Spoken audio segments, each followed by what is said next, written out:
Assalamualaikum warahmatullahi wabarakatuh. Innal hamdalillah nahmaduhu wa nasta'inuhu wa nastaghfiruh wa nastahdihi wa natubu ilaih wa na'udzu billahi min syururi anfusina wa sayyiati a'malina.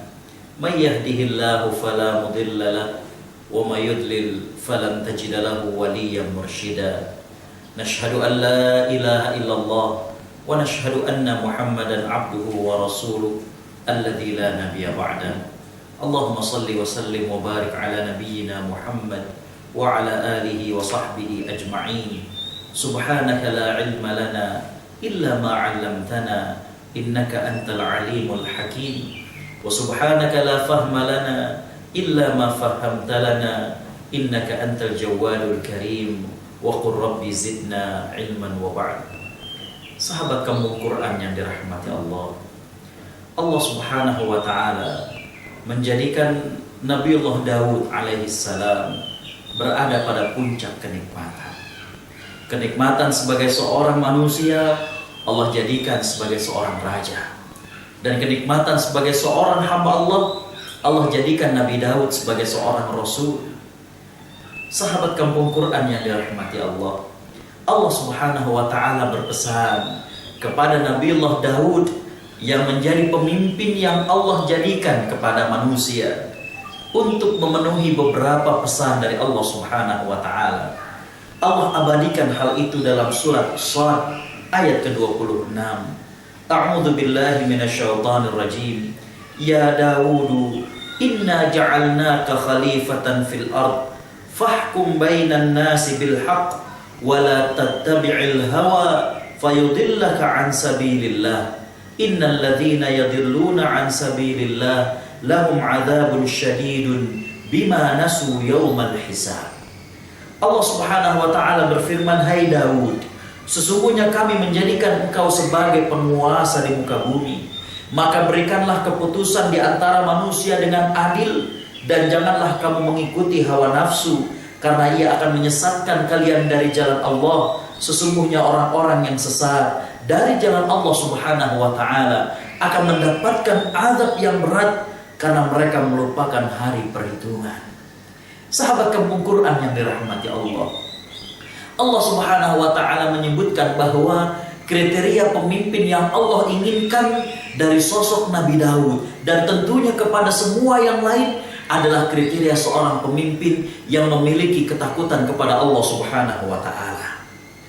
Dengan ketakutan kepada Allah subhanahu wa ta'ala, dengan iman yang ada kepada Allah subhanahu wa ta'ala, maka mereka akan berlaku adil dan mereka tidak mengikuti hawa nafsu mereka.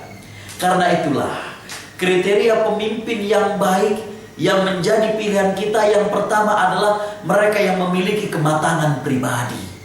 Keimanan yang kokoh kepada Allah subhanahu wa ta'ala ini terlihat dari bagaimana sepak terjangnya, bagaimana akhlaknya. Inilah ciri pemimpin yang ideal. Bagaimana memiliki yang pertama adalah kematangan pribadi, keimanan yang kokoh. Sahabat kampung Quran yang dirahmati Allah, kematangan pribadi yang lainnya adalah bagaimana dia memiliki sifat adil.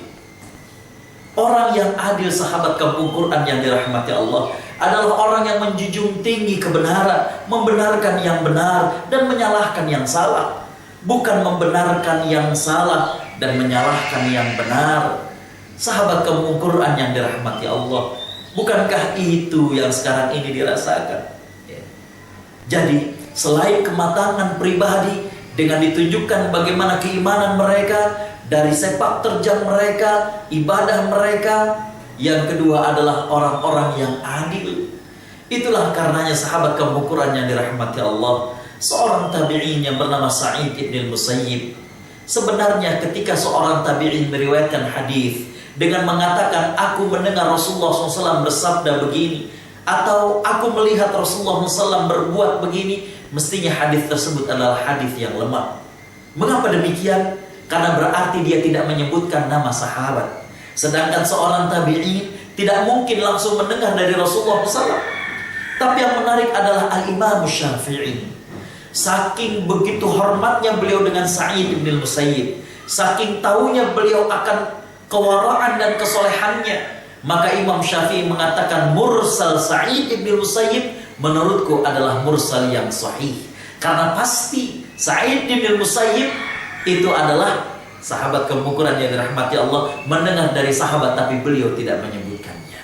Suatu hari di hadapan para murid-muridnya beliau pernah berkata, wahai murid-muridku, jika hanya satu doa sepanjang umur yang kalian diberi oleh Allah Subhanahu wa taala, dari seluruh doa kalian hanya satu doa yang Allah kabulkan, apa yang akan kalian minta kepada Allah Subhanahu wa taala?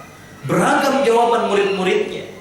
Dan ketika usai semua murid-muridnya menyampaikan apa yang kira-kira menjadi doa istimewa mereka, mereka pun balik bertanya kepada Sa'id bin Musayyib, wahai Imam, kalau engkau sendiri sekiranya hanya satu doa dari seluruh umurmu yang Allah kabulkan, apa yang akan kau minta kepada Allah Subhanahu wa taala? Beliau mengatakan, wahai murid-muridku, sekiranya hanya satu doa yang Allah kabulkan sepanjang umurku, maka aku akan meminta, Allahumma rzuqna imaman adilan na'buduka bi imamati. Ya Allah, berikanlah kami karunia pemimpin yang adil agar kami nyaman beribadah dengan kepemimpinan. Jadi kriteria pertama seorang pemimpin adalah mereka yang memiliki keimanan kepada Allah Subhanahu wa taala.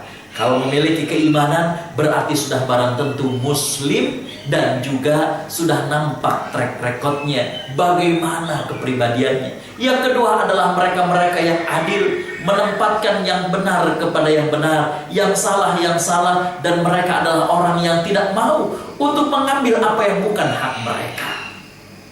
Kriteria yang ketiga, sahabat kaum Quran yang dirahmati Allah, Nabiullah Yusuf alaihissalam mengajarkan kepada kita. Ketika beliau kemudian menawarkan dirinya untuk menjadi penjaga daripada perbendaharaan, beliau mengatakan, inni hafizun alim, sesungguhnya aku adalah orang yang akan menjaga dan aku adalah orang yang tahu. Jadi dengan demikian, kriteria pemimpin yang ketiga adalah mereka yang memiliki kecakapan, orang-orang yang memiliki kapabilitas, orang-orang yang memiliki kelayakan untuk menjadi pemimpin kita. Bagaimana secara intelektualnya? Sahabat kaum Quran yang dirahmati Allah, karena ketika orang-orang yang tidak tahu, ketika orang-orang yang tidak mengerti, ketika orang-orang yang tidak memiliki ilmu menjadi pemimpin, maka ini merupakan menempatkan suatu urusan yang bukan pada tempatnya. Bukankah Nabi SAW sudah mengancam kepada kita, idza wusidal amru ila ghairi ahlihi fantadhir sa'ah, apabila suatu urusan diberikan kepada mereka yang bukan ahlinya, kepada mereka yang bukan pakarnya, nantikanlah saat-saat akhir kiamat akan segera datang. Sahabat kaum Quran yang dirahmati Allah, yang berikutnya di ayat ini Allah Subhanahu wa taala berpesan kepada Nabi Daud, wala tattabi'il hawa, jangan perturutkan hawa nafsu engkau. Sahabat kaum Quran yang dirahmati Allah, dari firman Allah Subhanahu wa taala di sini menunjukkan bagaimana pemimpin-pemimpin yang mesti dipilih yang keempat adalah pemimpin yang sayang kepada rakyatnya. Bukan kemudian mendahulukan hawa nafsunya, bukan kemudian ingin menuruti daripada keinginan pribadinya. Sahabat kaum Quran yang dirahmati Allah, dalam sebuah hadis yang diriwayatkan oleh Auf bin Malik radhiyallahu anhu, Nabi SAW mengatakan, khiyaru a'immatikum alladzina tuhibbunahum wa yuhibbunakum wa tusalluna alaihim wa yusalluna alaikum. Sebaik-baik pemimpin kalian adalah yang kalian cinta kepada mereka, mereka cinta kepada kalian. Kalian mendoakan kepada mereka, mereka juga mendoakan kepada kalian. Wa syiraru a'immatikum, dan yang paling buruk pemimpin kalian adalah alladzina tubghidunahum wa yubghidunakum, di mana kalian benci kepada mereka, mereka pun benci kepada kalian. Kalian melaknat mereka dan mereka pun melaknat kalian. Hadis diriwayatkan oleh Imam Muslim. Sahabat kaum Quran yang dirahmati Allah, yang menarik adalah dari mana rasa cinta seorang rakyat, dari mana cinta rakyat kepada pemimpinnya, sampai dikatakan dalam hadis tersebut masyarakat mendoakan kepada pemimpinnya. Itu tiada lain tiada bukan karena memang perhatian yang tulus dari pemimpin tersebut kepada rakyatnya. Karena memang bagaimana perhatian yang tulus dari pemimpin tersebut kepada rakyatnya. Bukan keperpura-puraan, bukan karena kemudian dipatut-patutkan. Sahabat kampung Quran yang dirahmati Allah, sungguh indah. Nabi SAW mengatakan, alladzina tuhibbunahum, yaitu mereka-mereka yang kalian cinta kepada pemimpin itu. Cinta yang bukan karena paksaan, cinta yang bukan karena kepalsuan, tapi cinta yang lahir karena memang ketulusan sang pemimpin itu, karena sepak terjang daripada pemimpin itu. Maka kemudian Nabi mengatakan, kalian mendoakan mereka, para pemimpin kalian. Sahabat kampung Quran yang dirahmati Allah, mudah-mudahan Allah Subhanahu wa ta'ala memberikan kepada kita pemimpin-pemimpin yang takut kepada Allah Subhanahu wa ta'ala dan juga sayang kepada kita, pemimpin-pemimpin yang adil, sehingga kita nyaman beribadah kepada Allah Subhanahu wa ta'ala dengan kepemimpinan mereka. Sahabat kampung Quran yang dirahmati Allah, kita akhiri tausiah pada kali ini dengan sama-sama membaca tasbih kafaratul majlis. Subhanakallahumma wa bihamdik, asyhadu an la ilaha illa anta, astaghfiruka wa atubu ilaik. Wassalamualaikum warahmatullahi wabarakatuh.